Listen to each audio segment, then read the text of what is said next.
I remember 1996 for one reason. Rent.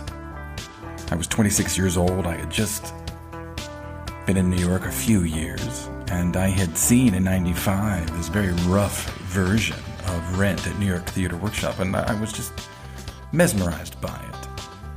And then Jonathan Larson's sudden death rocked me, and I ended up seeing Rent 13 times. It moved me, it reached deep into my soul, and it changed me. It was a seminal moment for me as an actor. And it was also the first opportunity I got to see the work of Norbert Butz, who took over for the role of Roger in 97. And I was lucky enough to see him a few times. And today, we're going to shoot the shit. So put the phone back in your pocket. Creating Behavior starts now.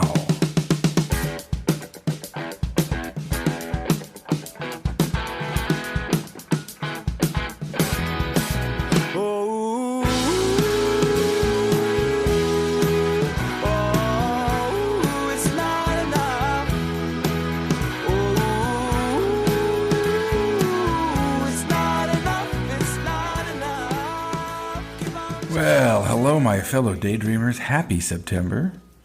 I hope that you guys all had a rejuvenating and safe Labor Day weekend.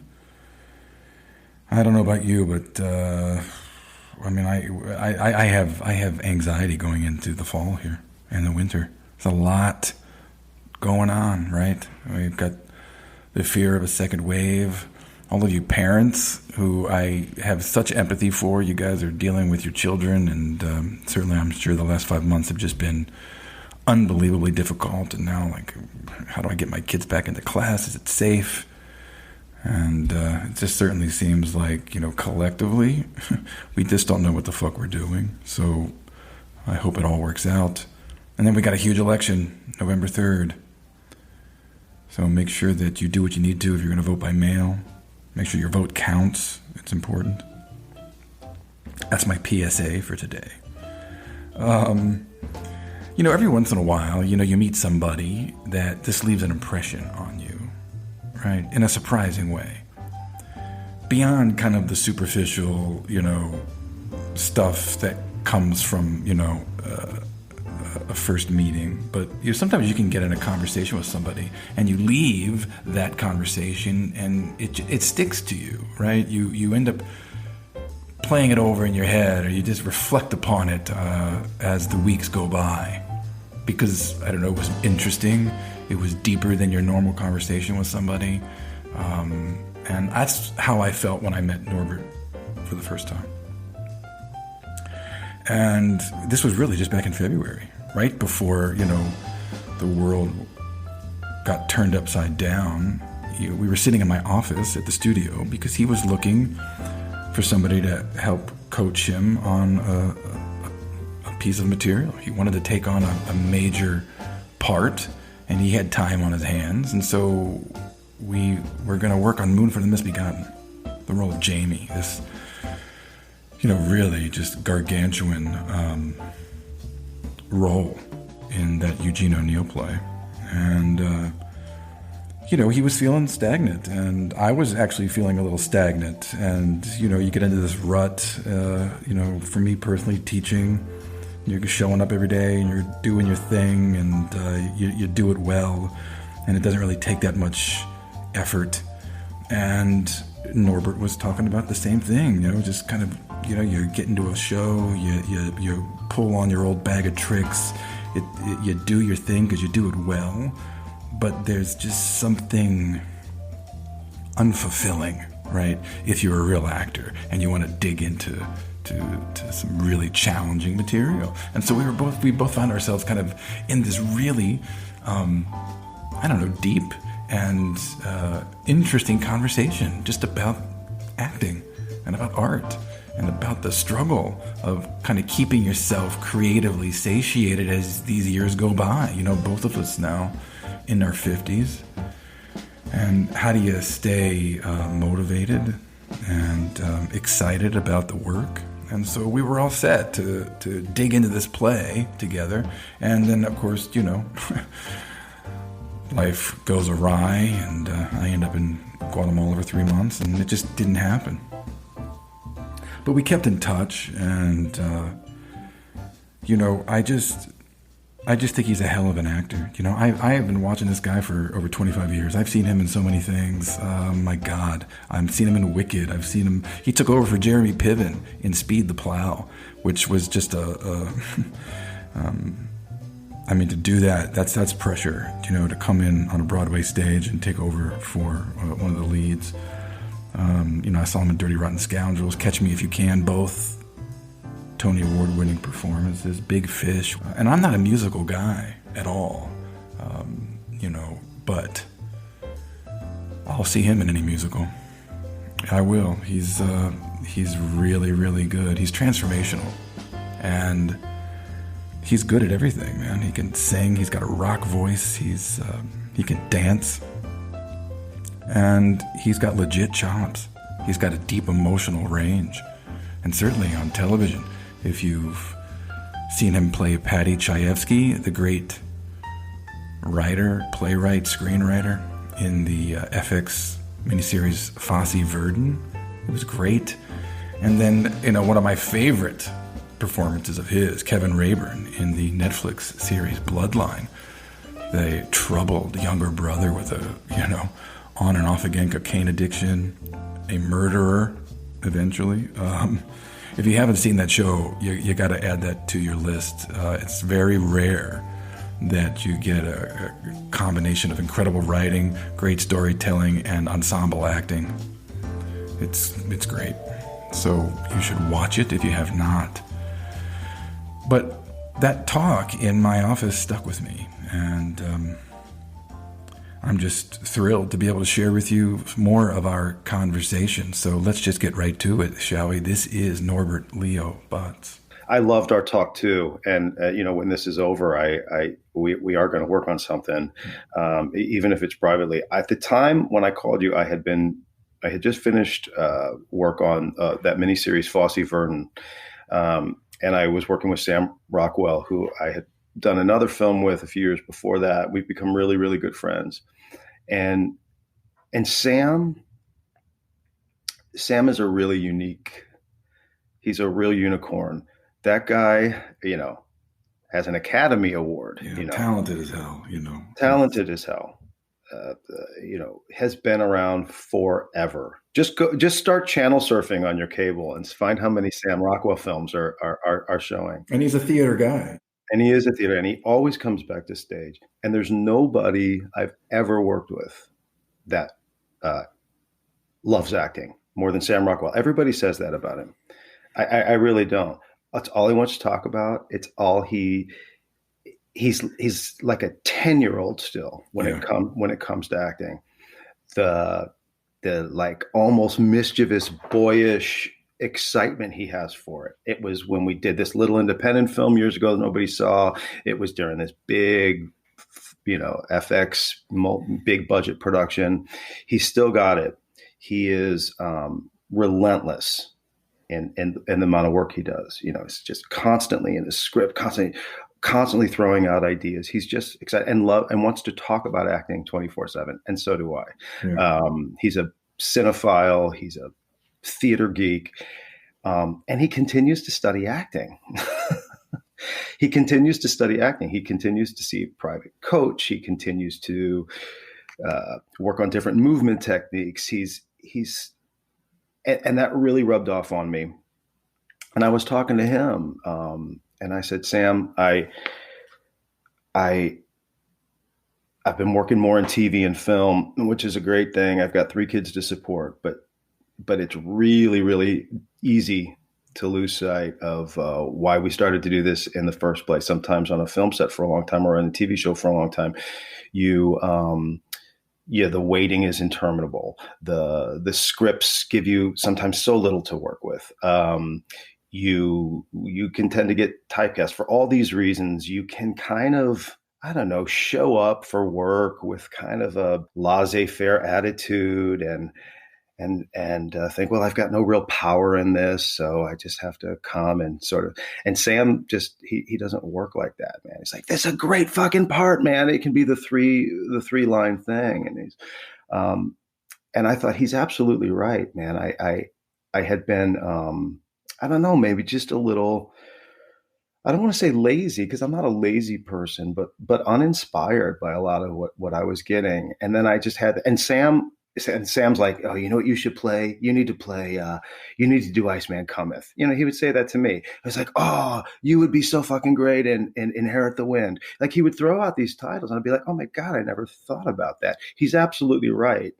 And why I called you, and we were going to start working on a scene from Moon for the Misbegotten, is because I was reminded that you only get better by doing great parts. You only really get better by doing the mountains. You got to exercise the muscle. You got to. I mean, even my students, that's what I train them. They work on the great parts because it might be beyond them right now, but the to aspire to do it, to struggle, to figure it out, there's value in that. And that was really something. It was just this thing I was thinking about. It's like, man, I have not played a great part in a while. And there's a difference between great parts and lead roles, right? Like 100%. Carrying a musical and doing Jamie, 100%. A lot of the work I've done, especially in musicals, has been on new work. Even most of the plays I've done have been new. And while that's a great experience, and it's fantastic to work with a writer or a composer, sometimes the frustration is that you're not just an actor, you have to also be a dramaturg. Like the script isn't 100% solid a lot of the times. So a lot of your work is about making shit work. Do you know what I mean? Is about tweaking something to make it better than it is. That's what. And you're collaborating with the playwright too, oftentimes, aren't you? Yeah. And so the work, while it's really cool to see it all come together, that I was missing that really amazing feeling when you're given a great piece of writing. Like it's done. The architecture is done. It's solid. Now you have to rise to it, not sort of bring it. And there's down. the real risk of failure too, right? Totally. Well, I mean, is there a time where when's the last time you felt like I'm in over my head? Like this is like beyond me and I'm scared shitless. Like I could ruin this whole fucking thing. That happens a lot with me. I think every actor does that. I think that's a good thing. I think that fear, it just means you care a lot. But I feel that way a lot. The last time I felt it was, well, I guess the last show I did was the My Fair Lady revival. And that was, I thought I was in way over my head with that one too. It's such an iconic part. It is an iconic part. And I will say that is a great part. And that is a great script for a musical. It's lifted straight from the Shaw. The accent was really, it's a thick Cockney accent in a dialect or in a vernacular that's not even used today. Like even a contemporary London Cockney would sound nothing like what this guy would have sounded like. So that was a challenging part. You've got, you're only on stage about 25 minutes, the entire show. You come on, you do this kind of fun song, then you have to come into the scene with Higgins and do this like 5-minute diatribe basically on socialist economics. Totally Shavian. Completely Shavian. And it's beautifully written, but really difficult. Shaw is like Shakespeare. And difficult just because of the language? Because of the language. You've got this thick dialect. It's written in a thick dialect, but the thoughts, the specificity of the thoughts is really tricky there. And it demands certain technical things. You can't pause a lot in the line like in Shakespeare. You got to really go to the end of the line. There are some technical language things that you don't have to really consider in contemporary text so much. Did you find it challenging to get from one thought to the next? Like, how do I get to that? Yeah, because they think so much quicker than we do. And so you're thinking, oh, there's not enough time. He transitioned so quickly. It's the same line. What does that mean? Is that a different? It's the same thing. And they're like, yep, the director, Bart Shear, is a great director. He's like, yep, you got to keep going. You find the idea and then you build it and then you take it to the one thing. And then, oh, I've got one more thought to finish it out. And you got to go all the way to the end of the line. What was it like working with him? What a treat. With Bart? Yeah. Yeah, that was a great experience. That was a really great experience. He's a relentlessly curious dude. Nobody does the kind of hardcore academic research that guy does. He brings a ton to the table in terms of it's great to work with Bart. You feel like you get this like master class and in turn of the century, like Edwardian social and political life in London. He's really, really brilliant guy. So he's bringing to the table, don't forget, in 1911, World War I is just ready to gear up, right? You're playing this alcoholic garbage collector, right? But there's a movement happening in his neighborhood. This war is going to break out in 3 years, right? The people that are going to mostly die in this war are you and your friends. There's a mistrust of power, of the monarchy, of systems. He could bring in, something that I didn't think of. He offers great. I love when a director can do this. He offers great metaphors. He had the greatest thing that Bart did for me when we were talking about Alfie Doolittle. He said, "This guy's a real anarchist." He was like, "I want you to check out Ken Kesey. I want you to check out One Flew Over the Cuckoo's Nest. I want you to check out Salinger and the Beats and the Merry Pranksters, the guys who Jack Kerouac exactly those guys who were talking about dangerous shit. You know what I mean? And really, that generation of writers and thinkers and artists were really delineating a line between the status quo, the bourgeois, and a whole new way of thinking. And he said that it's that kind of radical thinking. And so that was so fun to be doing this part in a Shavian play. But I was reading, One Flew Over the Cuckoo's Nest and Kerouac and thinking, oh, right. And I watched a documentary on the Merry Pranksters. I remember those guys, they got in this bus and they did a bunch of acid and they drove around the country basically saying, with their middle fingers up to all of bourgeois America. He goes, that's Alfie Doolittle. Alfie Doolittle would be drunk on the top of a bus with Ken Kesey and Jack Kerouac, dressed in crazy hippie garb, naked with his middle fingers up. And I just love when a director can sort of take what's a stuffy old, do you know what I mean, museum, musical theater piece. And the way Alfie Doolittle was always portrayed by Stanley Holloway, who was a great performer, but as this kind of happy-go-lucky drunk who does this cute little dance. And Bart was like, fuck that. No way, man. This guy is dangerous. This guy is talking about upending society. Do you know what I mean? These are radical, radical positions. And that in itself keeps you from, doing like a stock thing. It infuses you with like an immediacy. So what did that kind of research help you in terms of just like the behavior you created? Like how did that unlock the part for you? I think it made me, it allowed me to take risks on stage, to try things that were, just downright weird ways that I could try to assert my power over Higgins, which Alfie had. For instance, in this scene, in the big library scene that I have with, we're in Higgins' a massive, apartment in London, and he's got this enormous desk. And one day in rehearsal, I'm filthy. I've got lice in my hair. I was just such a mess.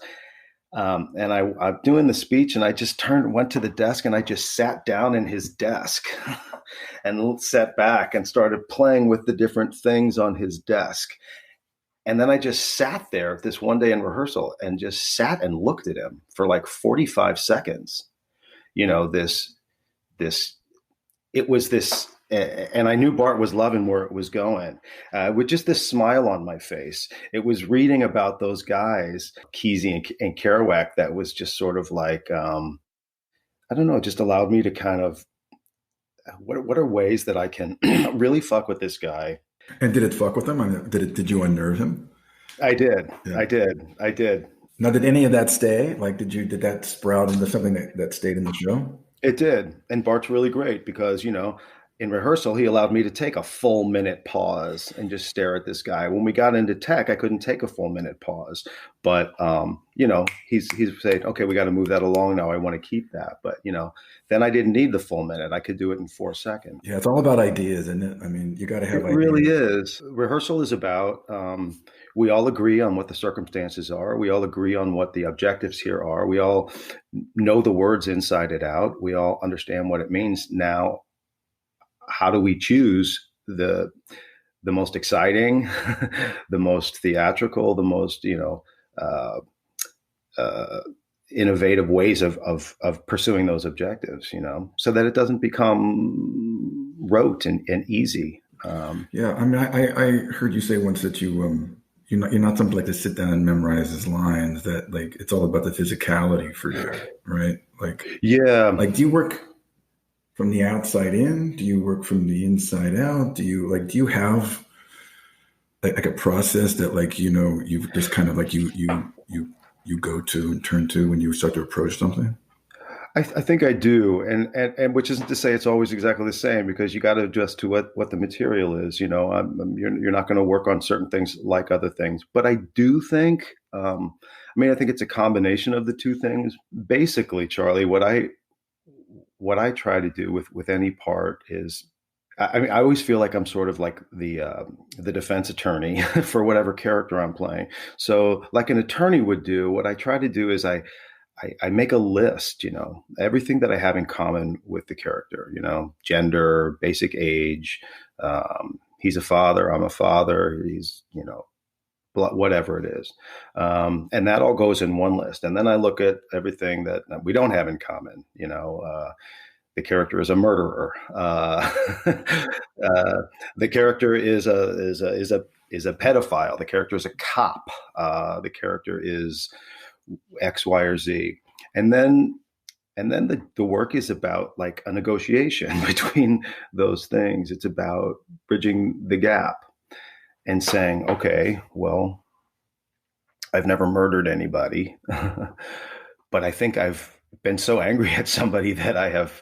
Well, you got to murder somebody in Bloodline. That was great. I mean, didn't you beat him with like a candlestick or something? I beat him with a statue, and I think the statue was like a dolphin. It was like because it was in Florida, it was a dolphin statue. It just happened to be there. That was insane. So how do you bring yourself to it? Because right, you're not a murderer, right? So you can identify with those things that you have in common, right? But it's how do you bring yourself to the shit that like that's not me. Yeah, but it's in me, right? But it's not. It's not me, but it's in me. And I mean, that's a huge point that you shouldn't. That I think a lot of actors skip over. I would never do that. I can't figure out how to do that. How do I get this? I had this great acting teacher in college. He was the most important acting teacher I ever had, a man by the name of Michael Pierce. I got my BFA at Webster University in the conservatory there. And it was our first year acting class. And he was really struggling with this one student who was just proving to be sort of obstinate and not open and sort of questioning, really blocked. We're all 18, 19 years old. None of us know what the fuck we're doing. And like the third time we were doing this improv of characters that we had to kind of create from people we saw on the street. And she said for the third time, my character wouldn't do that. And then she said again, my character wouldn't do that. And he had this way of like really in the smartest way, but really cutting through bullshit. He said, could I ask the character myself, could she could she come into the room so I could ask her myself where is the character? If I could just ask her directly if she would do it or not. And the girl was kind of like stumped.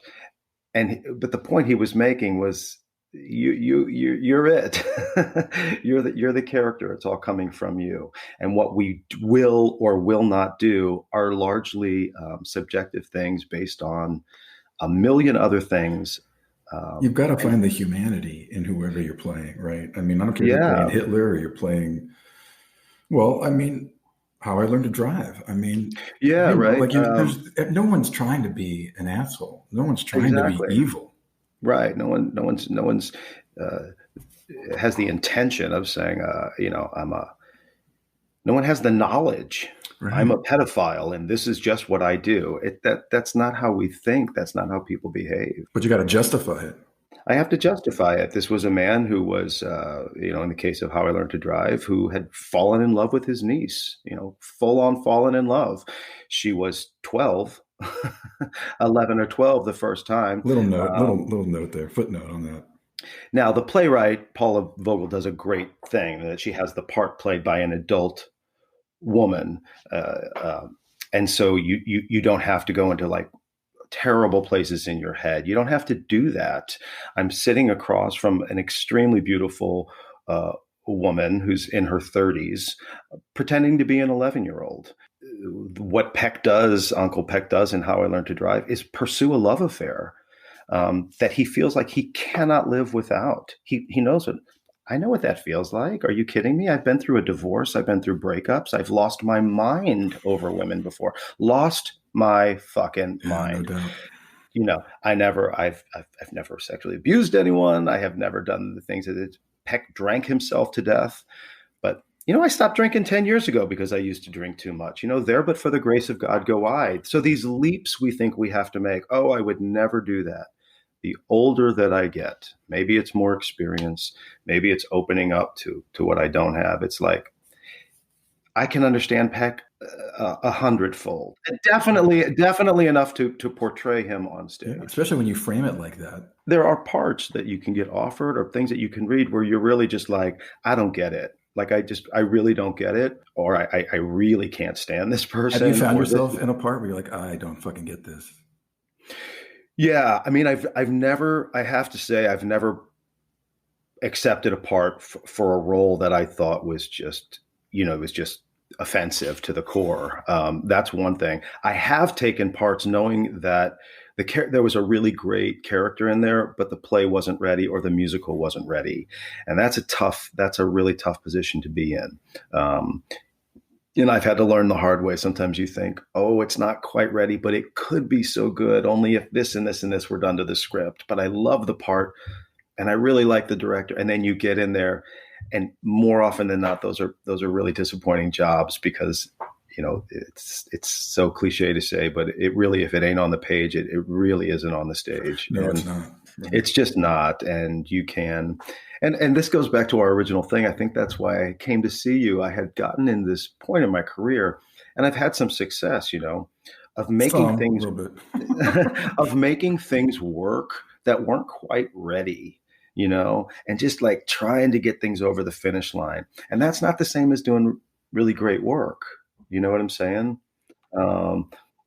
It is the job. It's what the contract calls for. I had to fulfill my contract and show up and do the best I could with what I was given.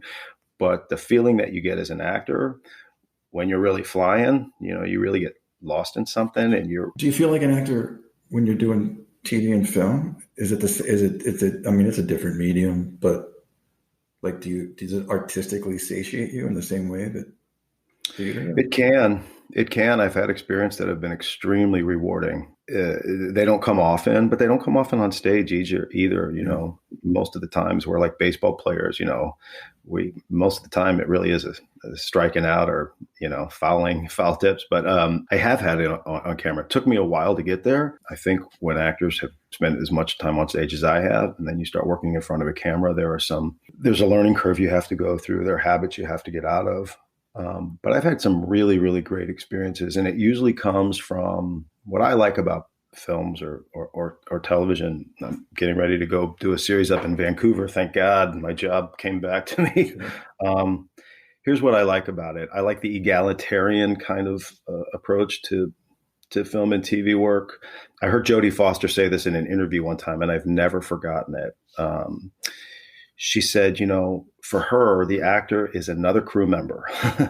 He's another crew member, right? So cinematographers got to find the right lens. The art director has to have the set in the right way. The lighting guys have to create that thing. The director has to do that, and the actor has to be the storyteller in the center. You're not more or less than. And that's a really cool place to be. It helps to take the onus off of you as like, I'm the be all and end all. No, you're all working to get this one shot. I like the concentration. Stilling my body was a learning curve for me. You have to be really humble because you'll have a director come and say, I really like where you're going, but you can do less. You can do less with your hands. And actors always take that to mean I can be, I don't know, more boring or more real. It's not that. It's actually listen even harder, be more intense with the listening, be more intense with the thinking and the concentrating, and sort of less, because I find most of what we do physically, it's just getting rid of nervous energy is mostly what we do when we move. And I have a quick metabolism. I have a nervous energy. So distilling what I was doing, it's really important technically to learn how to do that because you've got a lens and you've got to fit into the shot. All of that stuff I feel like is teachable and learnable through practice. But what I like about being on a set is the concentration. I found it so difficult in doing theater in the last several years to get through a performance without a fucking cell phone, no, I'm serious, to get through a performance without somebody, getting up or walking through, without somebody eating candy in the middle of some, without another actor, dropping a line or maybe missing a cue. Hasn't happened often, but I suffer from perfectionism maybe a little bit. But I think what acting requires, more than anything, is like that concentration. And on a film set, between action and cut, it's one of the most distilled, concentrated things of time. I really like that. I really like that about it. That suits me. You got to really listen. You got to listen in general as an actor. It's everything. Everything. Listening and getting the attention off yourself. Absolutely. Which is really hard to do because it is. You watch yourself, you judge yourself. That's what you're teaching. That's what Meisner's all about, right? Yeah. So what was it like being thrown into Rent for the first time? Yeah, man, I got really stupid lucky. But I also, it's that classic thing that you hear from people. You have to get stupid lucky. I was terrified, but I was really, really ready for it. So when I moved to New York, I was 28. By the time I was in Rent, I was 29. I moved to the city, but I had finished a master's degree. I had done 2 training programs. I'd been playing my guitar and singing in clubs all over the place. I knew the kind of work I wanted to do. My ex-wife and I moved to the city. Rent had just opened. I was singing and at a small gig for a friend's like off-Broadway theater company to try to raise some money. They were doing kind of like a night of fundraising, and somebody in the audience was a publicist for Rent.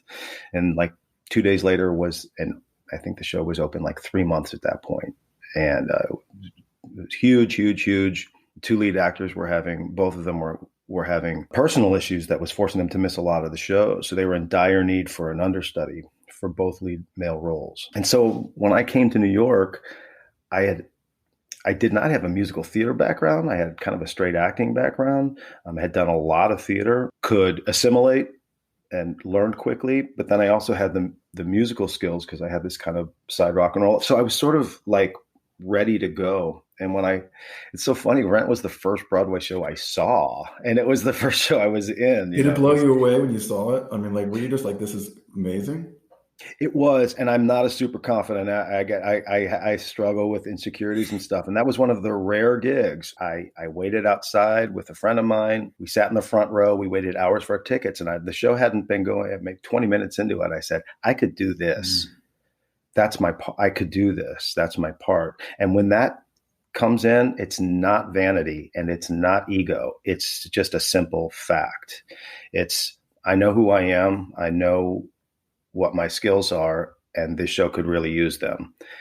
And that was just a thought. I didn't I saw it. And then a week later, I'm literally in this guy, and a publicist from Rent sees it, and I go to an open call and have a series of callbacks and was cast, and then took over the lead role for the second year of the run. So it was a crazy time because I had never done anything longer than a month,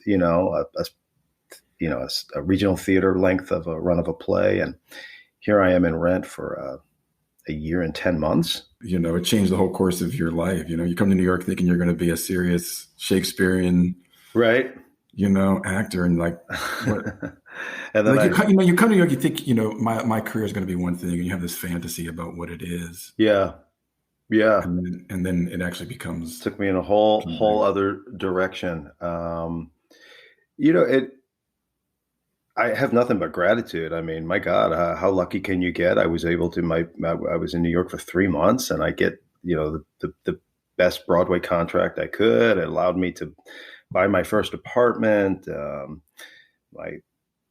My youngest daughter had just been born, so it was, it was badly needed. I got my agent, who's still my agent to this day from that job. Wow. That's loyalty. Yeah, she was. Bernie Telsey, who cast me in that, I still get, he's still one of my point guards in terms of bringing me in for stuff. But then, there was a transition after it, though. It was such an iconic show, and I had the bleached hair and all the piercings. And so then it was like nothing but rock and rollers and drug addicts for the next couple of years. That always does seem to happen if you get sort of known for something. It was a great experience. And to this day, I've never worked with a cast. You were talking before about Jonathan Larson's death. I've never seen a cast of actors have such a singularity of purpose in terms of why they were doing what they were doing. Every actor, no matter if you're going to classes or why am I doing this? What does this mean again? You become all in your head, and on your journey to becoming an actor, the work starts to seem, really internal and selfish. And that was a great example for me to see how a group of 15 actors come together, meet on stage every night in a circle, remind themselves what they were doing, the responsibility they had to the writer. It was a beautiful thing to see. It was just the essence of ensemble acting, which is always what you're trying to find. You really are. A group effort has to be palpable. It's a collaborative art. Absolutely. 100%. It's a transformational art. Yeah. And you can have, Bart is an excellent director in this way too. Every show you have your leads, your principals, and then your supporting people, and then your like background people. And right. It's like a hierarchy, like some old feudal system. It's a caste system, and you feel that. But you also feel it in a director like Bart, who goes around to the townspeople and will really come down on an actor in a non-speaking role if he's not believing what they're doing. He really wants to know what your stake is in this scene at this moment, carrying that basket of flowers across the street. Who are you? What are your beliefs? What brings you here? That's artistry. That's artistry.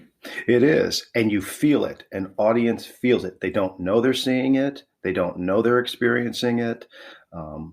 They just walk out and they go, "That was fucking great." They just walk out and they don't know why. But every person on that stage was in the same world. Not one person took my view away and said, "Oh, that dude is."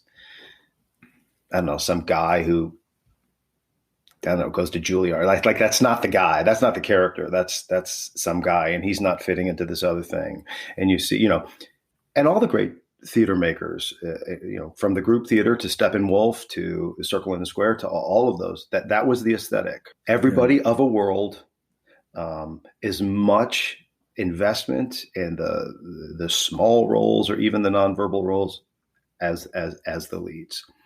I don't know. It's a very mysterious thing. I feel it every time. You look around the stage and you're like, that I don't believe them. I don't believe them. I don't believe them. Because everybody's looking at the lead actors, and maybe because I've done these big projects, I really do. I look around the stage to see what the bartender's doing, or what the maid is doing over there. Because it's all about behavior. I mean, that's all about behavior. You got to create behavior, and you either can do it in an organic way that's experiential. Exactly. Or you're just someone that says lines and goes from cue to cue to cue to cue. Yep. And there's a big difference from that and going from impulse to impulse to impulse, being spontaneous and in the moment, not knowing what the fuck's going to happen, even though you do. It's like, I mean, that's such a beautiful part of it all, man. It really is. When you're cooking like that, it's a drug. It's the only thing I want. And as an audience member, it's the only thing I want to see anymore. Yeah. It's the only thing I want to see. Anything you've seen that lately not lately, right? But just blew you away. Bryan Cranston blew me away. Oh, Bryan Cranston always blows me away. In Network. Yeah, man. He blew me away in Network. He was so deeply alive. He was incredible. Fuck. He was incredible. I wasn't as big a fan. I thought some of Network was like super fascinating, but I mean, we don't have to get into the aesthetics, but Evo is out there. He deconstructs shit. And, you either like him or you don't. And God bless him, because I think it's fantastic that he's doing it. The last sort of ensemble thing, let me try to remember, that just knocked my socks off, man. I mean, there's been a lot of them. I don't know. This is the first one that comes to my mind. A few years ago, the Signature Theater did a 2 all-be one acts directed by Lila Neugebauer. Brilliant director, and she's a master at this thing of making everybody. And it was Paul Sparks, brilliant actor Paul Sparks, friend of mine, who's a friend of mine, Katie Finneran, and Bobby Sean Leonard. And the three of them, they did a Zoo Story. It was the second act, and then a later play. Was it the Sandbox? Yes. Yeah, they usually pair those up. Might have been. No, it wasn't Sandbox. It was a different pairing of Zoo Story. I can't remember. Brilliant. All three of those actors, again, just so the communication happening between the three of them, the risks that we're taking, the not helping each other by helping each other. The great director, Jack O'Brien, don't help the other person. Don't help them. They're pursuing their objectives. You are pursuing your objectives. Don't, stand your ground. Stand your ground, right? Don't make it easy for the other person. Remain the person who is receiving all of the stuff coming at them. And those three actors just blew me away. But I can think of a lot of. Your Mark Rylance always just, the last thing that just cracked me open was Jerusalem. I have to be. I was gone working for the year that Jerusalem was playing, or I was in something else, and I did not see it. Great Judge Butterworth play. I know. His Olivia in 12th Night was also. I did see that. Here's the thing about Mark Rylance, though. The guy is just, that's just a whole other breed. And some of his film work too. The guy's done some really, really, really interesting film work.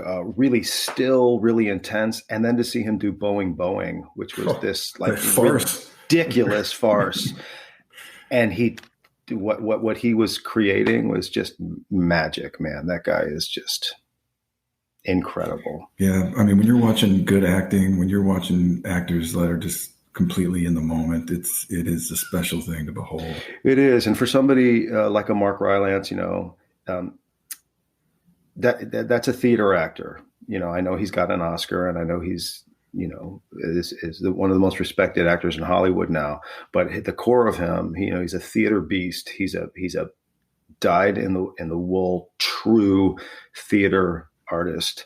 And maybe I'm biased, but in my opinion, I've only seen those great performances on stage from the theater artists who have been doing it over and over. And Mark Rylance had been doing great work on stage for 20 years in London before he was discovered. You know what I'm saying? I saw him do Henry V at the Globe like in 90. Oh, I've seen a lot of that on YouTube. There's a lot of that on YouTube. Yeah. Gorgeous, right? Unbelievable. The trust that guy has, it's a lesson everybody should take. The trust that he has and how good the writing he's doing, right? So he's just a direct conduit to making sense and making the points in the language. It's coming through his personal being. But that guy just instead of adding shit onto the Shakespeare, just takes off more and more and more. You can't almost believe it's happening, that he's just sitting there thinking exactly on the line and communicating, right? No bells and whistles. No, there's no subtext. It's all right there. It's like, just let the language work for you. Just say the words. And when he does it, it seems like it's the easiest thing in the world, but it's so hard. Yeah. I know we're going to wrap up our time. I guess I'm wondering if you could just tell me as we go here, how would you define artistry? I usually don't call myself an artist. I usually refer to myself as a performer. I think the word is bandied about too much, quite frankly. Like in a pretentious way. Yes, not just in a pretentious way, but this idea that anybody that says I'm an artist and that what I'm doing is art, I kind of reject that. I think that art is in the eye of the beholder. I think it's for the person who's receiving it, not necessarily for the person who's doing it. I'm not saying that acting can't be elevated to a level of art, but it's rare. I think art, how I define art, I guess generally, it's a big umbrella term, but I think communication is one of the important words that I think. I think a work of art has to be communicating something between the maker and the person receiving it. So the art and theater to me is a conversation between the playwright and the audience. The actor is the conduit through which that happens, but the art is the communication. And also the art of acting is communicating between performers.